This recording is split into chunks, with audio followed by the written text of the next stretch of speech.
আসসালামু আলাইকুম রহমতুল্লাহ। আজকে আরেকটি গল্প নিয়ে চলে আসলাম। আজকের গল্পর নাম হচ্ছে আর একটু মাত্র চেষ্টা। চলুন শুরু করা যাক। এক রাজ্যে এক প্রভাবশালী রাজা বাস করতেন। ওই রাজ্যে এক পর্যটক এসেছিল ঘুরতে। ঘুরতে এসে পর্যটক রাজাকে একটি পাথর উপহার দিলেন। রাজার পাথরটি অনেক পছন্দ হলো এবং মন্ত্রীকে বললেন পাথরটি দিয়ে তার একটি মূর্তি বানিয়ে দিতে।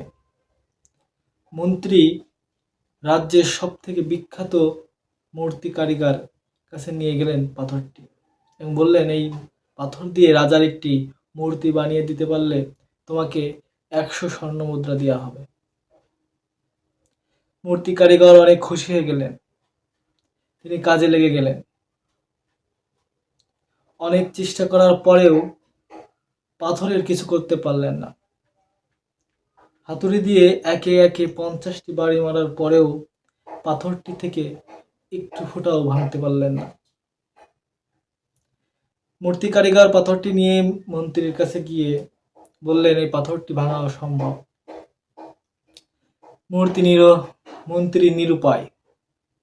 মন্ত্রী বললেন, রাজার হুকুম মানতে তো হবেই। তাই মন্ত্রী রাজ্যের এক সাধারণ কারিগরের কাছে মূর্তিটি বানানোর দিলেন। সেই সাধারণ কারিগর পাথরটিতে মাত্র একটি বাড়ি মারার সাথেই পাথরটি ভেঙে গেল এবং সুন্দর একটি মূর্তি বানিয়ে দিলেন এবং 100 স্বর্ণ মুদ্রা তিনি নিলেন। মন্ত্রী ওটা দেখে ভাবলেন এবং বললেন, যদি ওই কারিগর আর একটি বাড়ি মারতো আর একটু চেষ্টা করত, তাহলে এই 100 স্বর্ণ মুদ্রা সেই পেত। বন্ধুরা, তাহলে এই গল্প থেকে আমরা কি শিখতে পারলাম? এই শিখলাম যে কখনো কখনো আমরা কাজ করতে করতে সামনে সমস্যা আসলে আমরা আত্মবিশ্বাস হারিয়ে ফেলি এবং আর চেষ্টা করি না। অনেক সময় দু একবার চেষ্টা করার পরে আমরা হাল ছেড়ে দিই, যদিও একটু চেষ্টা করলে সফলতার মুখ দেখা যেত। তাই বারংবার অসফল হওয়ার পরেও যতক্ষণ না পর্যন্ত আমরা সফলতা দেখতে পাই, ততক্ষণ পর্যন্ত আমাদের চেষ্টা চালিয়ে যাওয়া উচিত।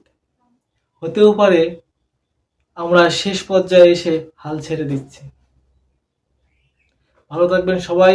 আবার নতুন কোনো গল্প নিয়ে সামনে আবার দেখা হবে ইনশাল্লাহ।